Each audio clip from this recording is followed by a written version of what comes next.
صحیح بخاری میں حدیث ہے، نبی علیہ السلام کے پاس واشی آیا فتح مکہ کے موقع پر، اور وہ واشی کون تھا؟ قاتل حمزہ۔ اوئے ہوئے، حمزہ نبی علیہ السلام کے صرف چچا نہیں تھے بلکہ بھائی بھی تھے، دو شریک اور ہم عمر بھی تھے، دوست بھی تھے۔ واشی کو حضرت بلال نے سفارش کروائی کہ یا رسول اللہ میرے کہنے پہ معاف کر دیے جائے۔ واشی پیش ہوا، فرمایا واشی یا رسول اللہ قاتل حمزہ یا رسول اللہ تیرا ایمان قبول ہے، لیکن کیا تو ایسا کر سکتا ہے کہ اپنی شکل مجھے نہیں دکھا؟ اوئے ہائے ہائے، یہ وہ شخص ہے جو حریص علیکم بالمؤمنین رؤوف الرحیم ہے، لیکن چچا کے معاملے میں، اور وہ چچا ایسا نہیں جو صرف چچا ہی تھا، وہ دین کا مجاہد تھا، دین کے لیے کنٹریبیوشن تھی۔ اور میں آپ کو علا وجہ بصیرت کہتا ہوں کہ حضور کی وفات کے وقت اگر حضرت حمزہ زندہ ہوتے، خلیفہ اول حضرت ابوبکر نے نہیں ہونا تھا، حضرت حمزہ نہیں ہونا تھا۔ اس کا لاجیکل ثبوت یہ ہے کہ غزوہ بدر میں مسلمانوں کا لیڈر کون تھا؟ آرمی کا حضرت حمزہ۔ نبی علیہ السلام تو خیمے میں تھے نا، مسلمانوں کو لیڈ کون کر رہا تھا؟ حضرت حمزہ۔ غزوہ احد میں کون لیڈ کر رہا تھا؟ حضرت حمزہ۔ اسی لیے آپ نے پھر غزوہ احد کے شہداء پہ جا کے جنازہ پڑھا تھا نا، کہ ان کی وجہ سے بعد والے لوگ بینیفیشری ہوں گے۔ تو یہ لوگ تو بینیفیشری نہیں ہوئے، ان کو تو سب کچھ آخرت میں ملا ہے۔ یہ نہ ہو کہ اب تم آپس میں، بخاری مسلم میں یہ بھی حدیث ہے، میرے بعد کافر نہ ہو جانا کہ ایک دوسرے کی گردنیں کاٹنا شروع ہو جاؤ۔ اور وہی ہوا پھر بعد میں۔ تو نبی علیہ السلام نے قاتل حمزہ کو معاف کیا، اور فرمایا پوری زندگی پھر واشی سامنے نہیں آیا حضور کے، حالانکہ آپ کو تو اللہ نے گارنٹی دی ہے حریص علیکم بالمؤمنین رؤوف الرحیم۔ نبی علیہ السلام مومنین پر رؤوف بھی ہیں، رحیم بھی ہیں۔ اب میں تھوڑی سی انجینئرنگ کرتا ہوں کہ انسان کو اپنے چچا سے زیادہ محبت ہوتی ہے یا اپنی اولاد سے؟ مطلب اس پہ تو کوئی دوسری رائے نہیں ہے۔ جن جن کے بچے ہیں، میرے بھی اپنے بچے ہیں، آپ میں سے بھی اکثر لوگ شادی شدہ بیٹھے ہیں، آپ خود انالیسس کر لیں، بلکہ اولاد تو بعض کا انسان تو ماں باپ سے آگے ہو جاتی ہے۔ تو جن لوگوں نے حضرت حمزہ کے ساتھ ظلم کیا اور ان کو قتل کیا، ان کا ایمان قبول نہیں کیا گیا۔ تو جن لوگوں نے حضرت حسین ابن علی کے ساتھ ظلم کیا، یا حضرت علی ابن ابی طالب کو تکلیفیں دی ہیں جو حضور کے بچوں کی جگہ تھے، ان کے بارے میں آپ ایکسپیکٹ کر سکتے ہیں کہ نبی علیہ السلام کے دل میں ان کے بارے میں کوئی محبت کے جذبات ہو؟ Not at all. حتیٰ کہ آپ دیکھ لیں مسند احمد میں تواتر سے وہ حدیث نقل ہوئی ہے کہ ابن عباس کہتے ہیں کہ ایک دوپہر کے وقت میں نے خواب دیکھا اور میں گھبرا کے اٹھ گیا اس خواب کی وجہ سے۔ میں نے دیکھا کہ نبی علیہ السلام جو ہے وہ پرانگدہ حالت ہے، بال بکھرے ہوئے ہیں، جسم پہ گرد پڑی ہوئی ہے، ہاتھ میں خون کی ایک شیشی ہے، اور میں نے کہا یا رسول اللہ میرے ماں باپ قربان، آپ کی کیا حالت ہے؟ تو فرمایا کہ یہ حسین اور اس کے ساتھیوں کا خون ہے جو صبح سے میں کربلا میں سمیٹ رہا ہوں۔ اور یعنی ایک اللہ کی طرف سے دکھایا گیا یہ تشبیہ، یعنی ایک لادہ سے ایک محکمہ خواب، ایک محکمہ بالکل الگ سے۔ آپ مجھے خواب میں آئے تو آپ کو نہیں پتا ہوگا کہ آپ میرے خواب میں آئے، یہ اللہ تعالیٰ تمثیلاً دکھاتا ہے۔ اور نبی علیہ السلام کو خواب میں دیکھ رہا ہے کون؟ صحابی، تو وہ تو کنفرم ہے، بخاری مسلم میں حدیث ہے، جس نے مجھے خواب میں دیکھا میری شکل میں شیطان نہیں آ سکتا۔ اور وہ شکل صحابی کو تو پتا تھی، اور صحابی بھی عام نہیں، عبداللہ ابن عباس کہتے ہیں میں گھبرا کے اٹھا، میں نے وقت اور تاریخ نوٹ کر لی اور دن بھی۔ کئی ہفتوں بعد پتا چلا کہ اسی دن 10 محرم 61 ہجری میں حضرت حسین ابن علی کو شہید کیا۔ تو حسین ابن علی کی وفات کے اوپر یہ ابن عباس کو خواب میں آنا، حضور صلی اللہ علیہ وسلم نے انڈیکیٹر دے دیا نا۔ اسی حدیث کو نقل کر کے اسماعیل دہلوی، جس کو دیوبند اور اہل حدیث جو اس وقت پریکٹیکلی یعنی ایک سمجھ لیں کہ یزید کے ٹھیکیدار بنے ہوئے ہیں اس کے دفاع کے اوپر، ان کے مشترکہ امام ہے اسماعیل دہلوی، شاہ ولی اللہ دہلوی کا پوتا۔ اس نے جو کتاب لکھی ہے نا تقویت الایمان، جس میں گستاخیاں بھی ہیں، وہ اس کتاب کے اندر ہم نے اس کا جے پی جی بھی لگایا تھا، اس میں اس نے لکھا ہے کہ اس حدیث سے پتہ چلا کہ نبی علیہ السلام وفات کے بعد بھی اللہ کی جنتوں میں حسین کے قتل کی وجہ سے غم زدہ ہیں۔ اور اس نے بھی لکھا یزید پلید لفظ لکھا، وہ اس پوری کتاب میں جہاں جہاں لفظ استعمال کرتے ہیں یزید پلید استعمال کرتے ہیں، تو بعد میں سعودی ایران ٹسل شروع ہوئی تو یہ یزید کی وکالت کرنی شروع کر دی. اہل حدیث تو خیر اس وقت ناصبیت اور یزیدیت کا جھنڈا اٹھائے ہوئے ہیں. دیوبند میں کم لوگ ہیں ایز کمپیئر ٹو اہل حدیث, اور بریلویوں میں تو بہت ہی کم ہے. تو یہ میں آپ کو صرف ایک کمپیریزن بتا رہا ہوں کہ انسان کو اپنی اولاد سے جو محبت ہوتی ہے وہ تو آپ سوچ نہیں سکتے. ترمذی میں اور مسند احمد میں حدیث ہے, نبی علیہ السلام نے حضرت حسین کو اٹھایا ہوا ہے اور آپ فرماتے ہیں اللہ یہ میرے بیٹوں میں سے ایک بیٹا ہے, اے اللہ اس سے محبت کر, جو اس سے محبت کرے, اس سے دشمنی رکھتے اس سے دشمنی رکھتے. ہم یہ پوچھتے ہیں کہ حسین سے دشمنی کس نے رکھی ہوئی ہے, ذرا پوائنٹ آؤٹ کریں نا. کیا یہ تھریٹیکل بات ہے؟ تھی نا دشمنی, آج تک ہے, اس زمانے میں بھی تھی. تو وہ ان لوگوں کو پھر ان کے ساتھ کیا معاملات ہوں گے؟ باقی واقعہ کربلا والا ریسرچ پیپر 5B پڑھ لیں تو آپ کو معاملات کلیئر ہو جائیں گے. تو یہ غل کے اوپر میں نے بات کی, اور اس کے اوپر بعض لوگوں جو ہیں وہ اس حدیث کے اندر تحریف بھی بعض لوگوں نے کی ہے, بعض لوگوں نے جان بوجھ کے کی ہے, بعض لوگوں نے انجانے کے اندر کیا ہے. یہ روایت المستدرک الحاکم میں بھی موجود ہے اور صحیح سند کے ساتھ, اور المصنف ابن ابی شیبہ کے اندر بھی موجود ہے کہ مولا علی علیہ السلام جو ہیں وہ ان کے پاس حضرت طلحہ کا بیٹا آیا, عثمان ابن طلحہ. تو آپ اس کو جب ملتے ہوئے آپ نے نا سورہ حجر کی وہ آیت پڑھی کہ جو اہل ایمان کے دلوں میں ایک دوسرے کے بارے میں غل آ جائے گا نا, قیامت والے دن اللہ تعالیٰ ان کے دل سے وہ غل دور کر دے گا. پھر وہ جنت میں آمنے سامنے بیٹھے ہوئے ہوں گے تختوں کے اوپر, ٹیک لگائے ہوئے تکیوں کے اوپر. تو انہوں نے کہا کہ میں اللہ سے امید کرتا ہوں کہ یہ آیت میرے, طلحہ اور زبیر اور عثمان ابن عفان, ان 3 بندے اور چوتھا میں, یہ آیت ہمارے بارے میں ہے کہ اللہ تعالیٰ ہمارے دلوں میں جو ایک دوسرے کے لیے میل آ گیا قیامت والے دن وہ دور کر دے گا اور ہم ایک دوسرے سے راضی ہو جائیں گے. ظاہر ہے مطلب وہ تکلیفیں تو پہنچی تھی نا حضرت علی کو, مطلب کئی لوگوں سے تکلیف پہنچی. بل آپ نے ان کو ایک کلین چٹ دے دی کہ میں اللہ سے امید کرتا ہوں کہ ان لوگوں کے بارے میں یہ آیات ہے کہ اللہ تعالیٰ ہمارے دلوں میں ایک دوسرے کی نفرت ختم کر دے گا, جو اگر دنیاوی وجہ سے, دنیاوی طور پر کسی دینی وجہ سے آئی. تو یہ غل کا لفظ وہاں پہ بھی استعمال ہوا. اب ڈاکٹر اسرار صاحب رحمہ اللہ تعالیٰ, چونکہ ان کی حدیث کی فیلڈ نہیں تھی, انہوں نے یہ جب سورہ ہجر کی آیات آئیں, اس پہ میرا مسئلہ نمبر 116C بھی ریکارڈڈ موجود ہے, انہوں نے نا اس میں حضرت معاویہ کا نام بھی لے دیا کہ میں اللہ سے امید کرتا ہوں یہ میرے اور معاویہ کے بارے میں ہوگا. نا وہ نام لیے ہی نہیں ہے, آپ خود سے نہ داخل کریں. حضرت معاویہ کو حضرت علی نے نہیں معاف کیا, پوری زندگی معاف نہیں کیا, کیونکہ ان کی وجہ سے خلافت کا نظام ٹوٹا تھا. حضرت طلحہ تو میدان جنگ سے چھوڑ کے چلے گئے تھے. جب عمار ابن یاسر کو دیکھا کہ وہ سامنے ہیں تو انہوں نے کہا عمار کو تو باغی جماعت قتل کرے گی, وہ چھوڑ کے چلے گئے. تو مروان نے ان کے گھٹنے میں تیر مارا, مستدل الحاکم میں آتا ہے, اور وہ شہید ہو گئے. حضرت زبیر وہ صحابی ہیں یعنی جو نبی علیہ السلام کے بہادر ترین اصحاب میں سے. 12 بندے غزوہ احد میں حضور کے ساتھ رہ گئے تھے 700 میں سے غزوہ احد کے اندر, ان میں سے ایک حضرت زبیر بھی تھے. اور یہ تلوار کمال کی چلاتے تھے, اکیلے میدان جنگ میں آگے چلے جاتے تھے. بخاری میں آتا ہے کہ ان کا بیٹا عبداللہ ابن زبیر کہتا ہے کہ میرے باپ کے 2 شانوں کے درمیان اتنا بڑا زخم تھا جو ہیل اپ ہو گیا تھا, لیکن پھر بھی گڑا پڑا ہوا تھا, میں پورا ہاتھ اس میں داخل کر لیتا تھا, اور وہ زخم ان کو احد کے موقع پہ لگا تھا. ٹھیک ہے. اور پھر جنگ, اسی حدیث میں بخاری کے آتا ہے کہ جنگ یرموک کے موقع پر لوگ یعنی لیڈر کے اوپر چل رہے ہوتے ہیں, تو حضرت زبیر بھی ایک اسکواڈ کو لیڈ کر رہے تھے. تو لوگوں نے کہا حضرت آپ آگے جائیں. انہوں نے کہا جب میں آگے جاؤں گا تو میرے ساتھ کوئی نہیں آگے جا سکتا. وہ اکیلے گھوڑے کو انہوں نے جو ہے وہ ایڑی لگائی اور رومن امپائر کی یعنی فوج کے اندر گھس گئے, اور کوئی بھی ان سے لڑنے کے لیے تیار نہیں ہوتا تھا. اتنی بہادری تھی ان کے اندر. لیکن جنگ جمل میں حضرت علی کے مقابلے پہ آ گئے.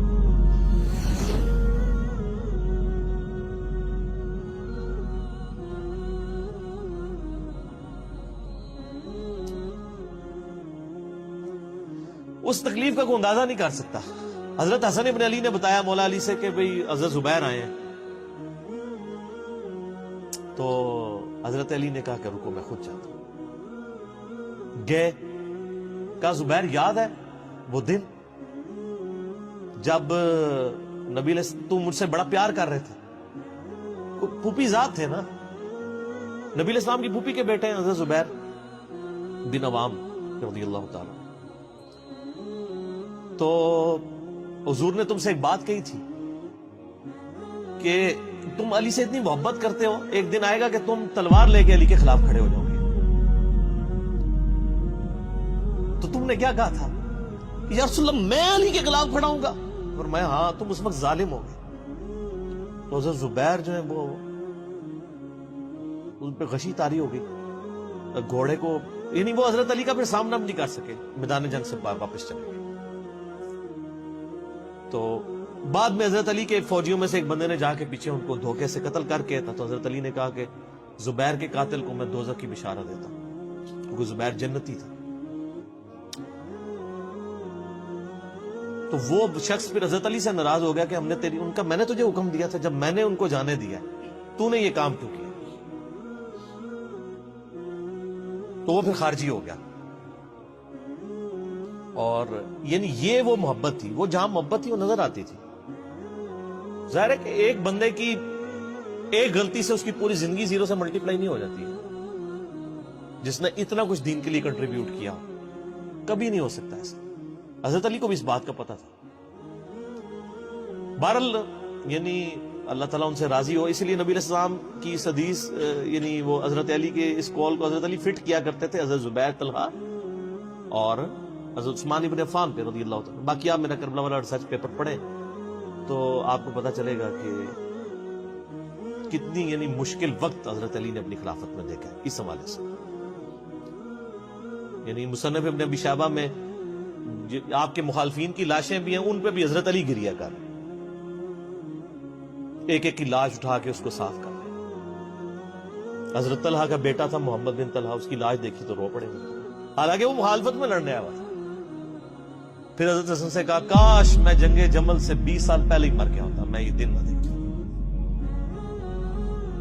ایک ایسا شخص جس نے 8 سال کی عمر میں اسلام قبول کیا، جس نے اسلام کو 0 سے 3 براعظموں میں پھیلتے ہوئے دیکھا، اور اب اس کو بڑھاپے میں یہ دن دیکھنے پڑ رہے ہیں کہ اس کے سامنے اسلام کا شرازہ بکھر رہا ہے، کہ مسلمان مسلمانوں سے لڑ رہے ہیں. ایک ایک جنگ میں 8-8 10 ہزار لوگ، جن میں مرنے والے صحابہ ہیں حضور کی تربیت یافتہ، جو ایک آواز کے اوپر حضور کی لبیک کہنے والے تھے، شیر و شکر تھے آپس میں.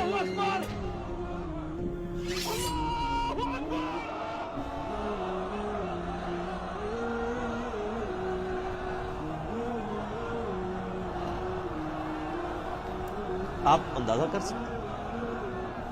اسی لیے حضرت علی جو ہیں وہ یعنی کوفے میں شہر سے باہر آپ کو پتہ ہے کنویں ہوا کرتے تھے، اکیلے جا کے کنویں پہ بیٹھ کے رویا کرتے تھے کہ اللہ اس امت کے ساتھ کیا ہو گیا. کوشش کرتے رہے، اینڈ رزلٹ یہ ہے کہ وہ خلافت کا نظام. اسی لیے مصنف ابن ابی شیبہ میں آتا ہے کہ آپ نے فجر اور عشاء کی نمازوں میں قنوت نازلہ پڑھی، اللہم علیک بمعاویہ واشیاءہ، اے اللہ معاویہ اس کے شیعہ کو برباد کر، علی اور اس کے عمرو بن عاص اور اس کے شیعہ کو، ابا سلمی اور اس کے شیعہ کو، قیس اور اس کے شیعہ کو برباد کر.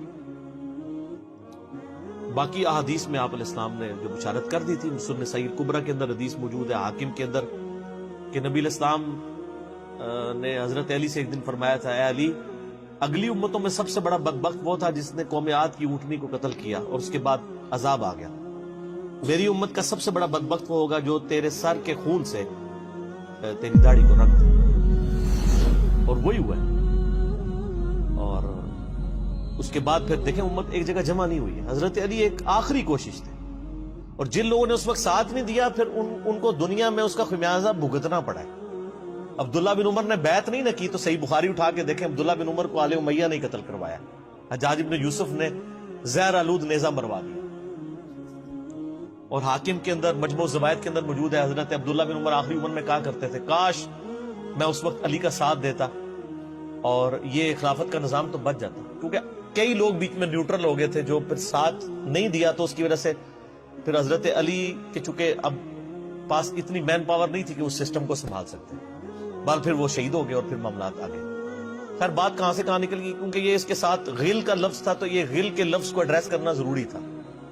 تو آج ہم جب جنگ جمل صفین نہروان کو ڈسکس کرتے ہیں تو یہ کوئی غل والی بات نہیں ہے، یہ وہ چیزیں ہیں جو ایک ریالٹی ہیں، اور وہ اگر یہ غل والی بات ہے تو نبی الاسلام کے دل میں بھی نعوذ باللہ غل تھا، مولا علی کے دل میں بھی غل تھا، ایسا نہیں تھا۔ وہ دین کی حمیت کہلاتی ہے، اس کو غل نہیں آپ کہتے۔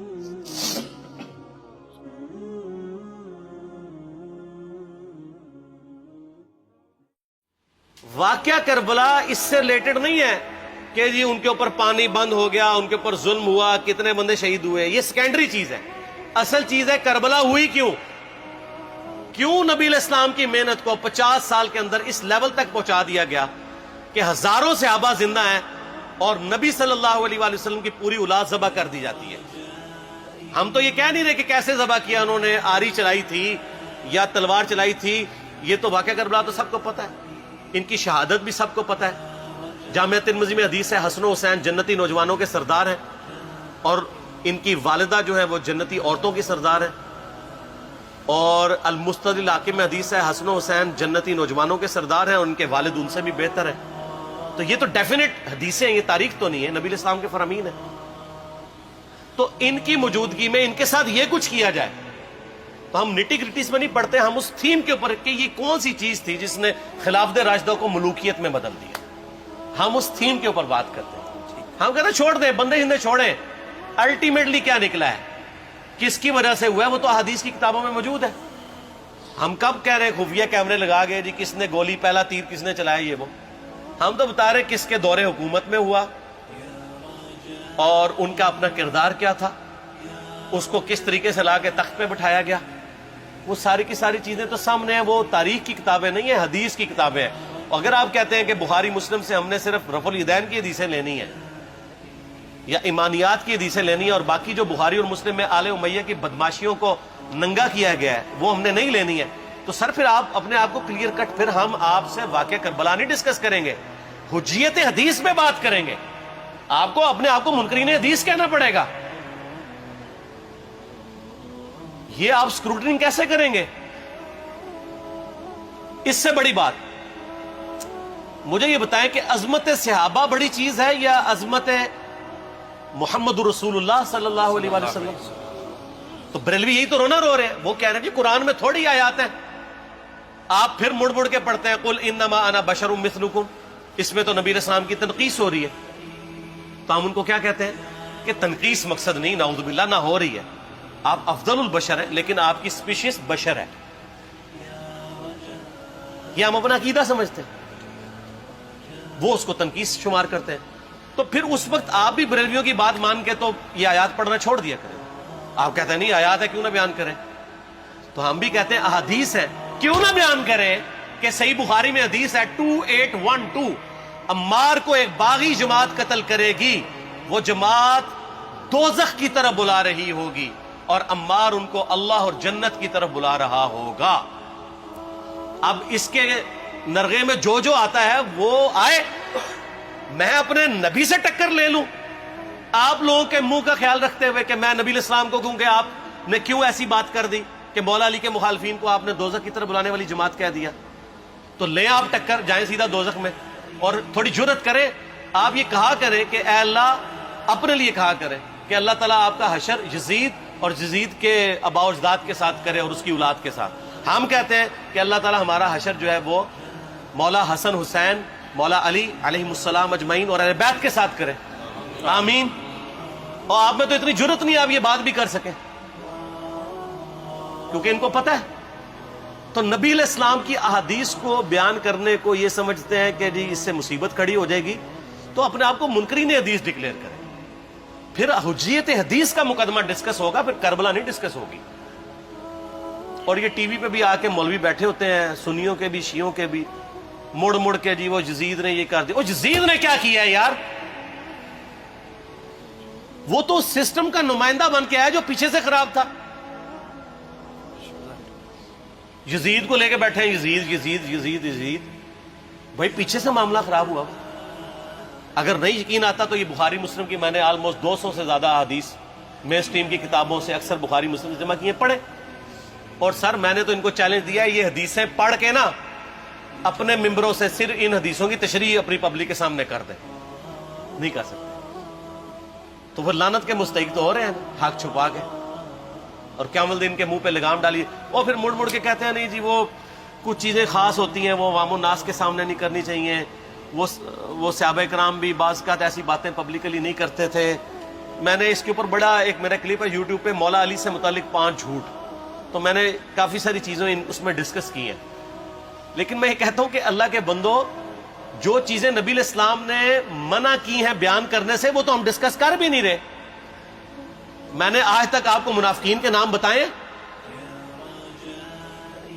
آپ نے حذیفہ ابن یمان کو بتائے تھے نا آپ صلی اللہ علیہ وسلم نے، صحیح بخاری میں آتا ہے، تو میں نے آپ کو بتایا، آپ رازدار رسول تھے، وہ ختم ہوگی بات۔ میں نے کبھی ڈسکس کی ہے؟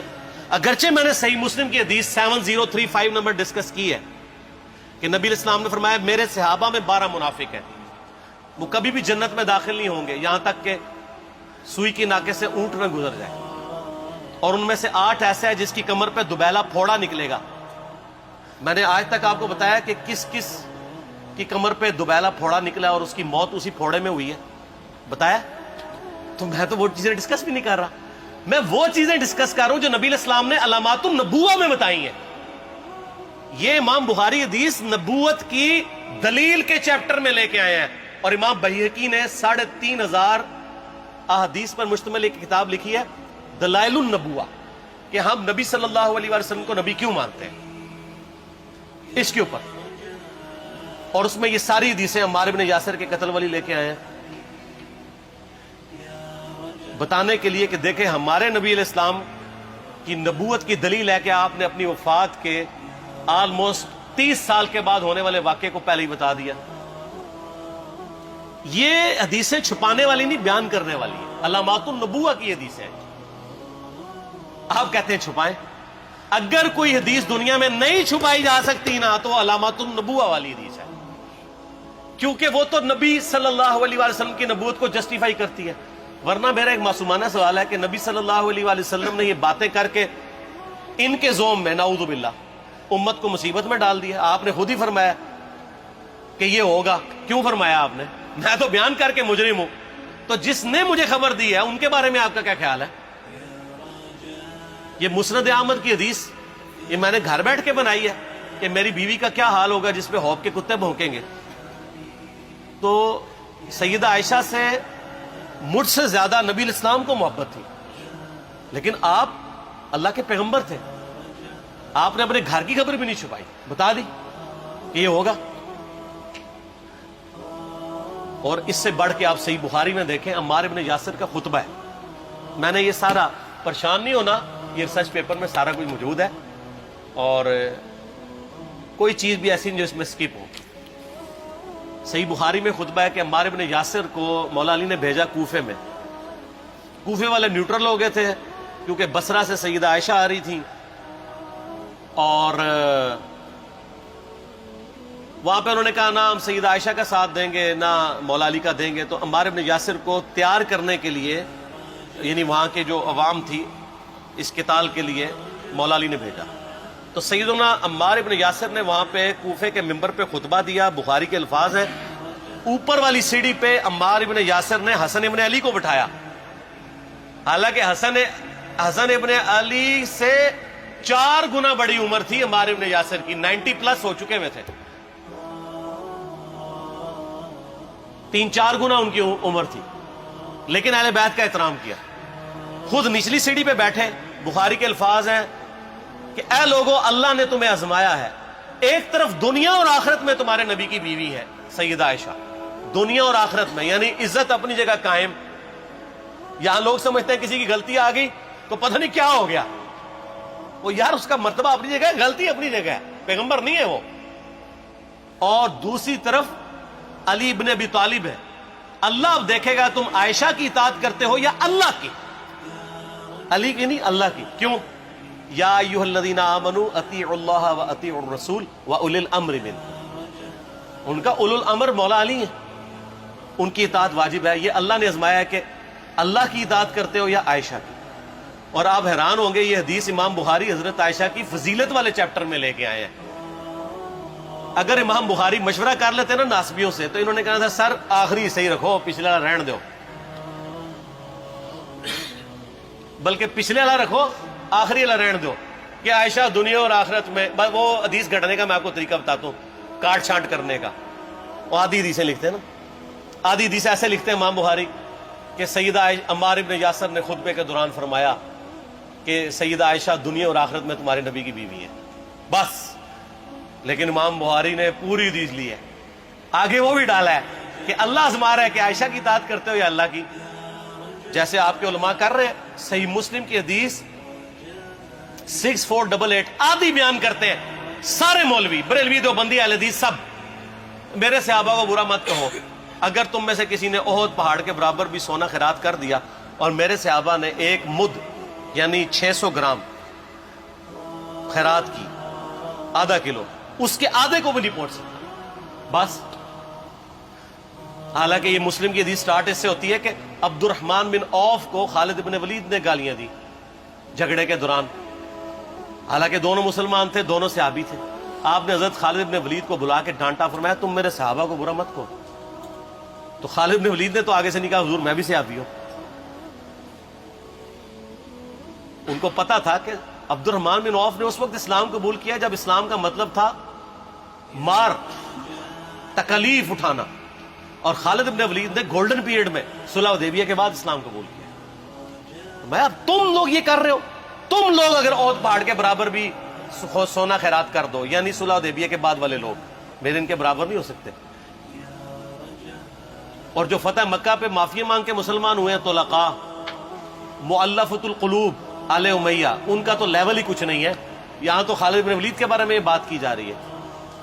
اور پھر وہ مؤلفۃ القلوب اپنے زمانے میں ممبروں پہ سب و شتم کروائیں سیدنا علی پر، تو سب سے پہلے تو ان کو کہنا چاہیے جن کے بارے میں حدیث تھی کہ تم صحابہ کو گالی مت دینا.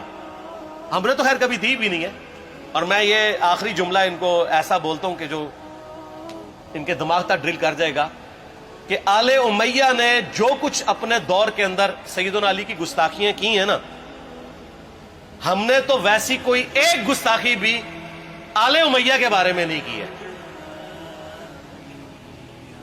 میں نے آج تک آل امیہ کے اوپر بائی نیم کسی کے اوپر لعنت کی ہے؟ حالانکہ یہ مولا علی پہ کرتے رہے. یہ ہے لعنتی خود ہو گئے نا، جب مولا علی پہ لعنت کی تو لوٹ آئی. مسند ابی اعلیٰ میں صحیح سند کے ساتھ حدیث موجود ہے، مسند احمد میں بھی موجود ہے کہ سیدنا علی کو جس نے گالی دی اس نے رسول اللہ کو گالی دی صلی اللہ علیہ وسلم.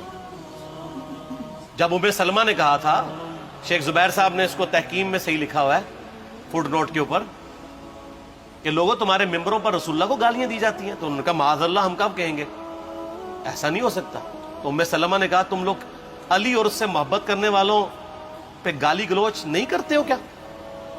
جبکہ میں نبی کی بیوی کہتی ہوں کہ سب سے زیادہ رسول اللہ سے محبت، سیدنا علی سے محبت نبی صلی اللہ علیہ وآلہ وسلم کرتے تھے. لہٰذا جب یہ تم کہتے ہو نا علی پر لعنت، علی سے محبت کرنے والوں پہ لعنت، تو یہ لعنت تو تم نبی علیہ السلام تک لے کے جا رہے ہو نعوذ باللہ، کیونکہ علی سے محبت کرنے والا پہلے نمبر پہ نبی صلی اللہ علیہ وآلہ وسلم ہے.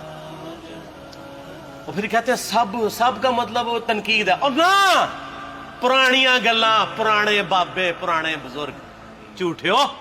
صحیح مسلم کھولو 6229 غدیر خم سے اگلی حدیث، لعن اللہ ابا التراب کے الفاظ ہیں، مٹی والے ابن ابی طالب پر لعنت، یہ الفاظ موجود ہیں. سب کا ترجمہ لعنت ہی ہے، تنقید نہیں ہے. اچھا پھر میرا معصومانہ سوال ہے کہ اس کا مطلب ہے صحابہ پہ تنقید کرنا اچھا کام ہے؟ کہیں گے نہیں. تو بتاؤ یہ برا کام کون کرتا تھا؟ شیعہ کا ابا کون ہے؟ رافضیوں کا ابا کون ہے؟ آل امیہ. تو لہذا شیعہ نو میں کہنا کہ تسی شیخین کے اوپر بکواس اور تبرہ کرنے کی بجائے نا اب لوگوں کو حقائق بتائیں کہ ٹوٹی کمند کہاں. سب مجرمین آل امیہ، اور یہ آل امیہ اور بنو ہاشم کی لڑائیاں نبی اسلام کی بعثت سے پہلے چل رہی تھی، صدیوں سے چل رہی تھی. وہ تو پھر اللہ نے بنو ہاشم کو نبوت کے لیے چنا تو ان کو یہ پھر جیلسی ہضم نہیں ہوئی، وہ چیز آگے چلتی تھی. خیر چھوڑ دیں، ایک تلخ ٹاپک ہے. صلاۃ بر محمد و آل محمد، اللہم صلی علی محمد و علی آل محمد. ٹھیک ہو؟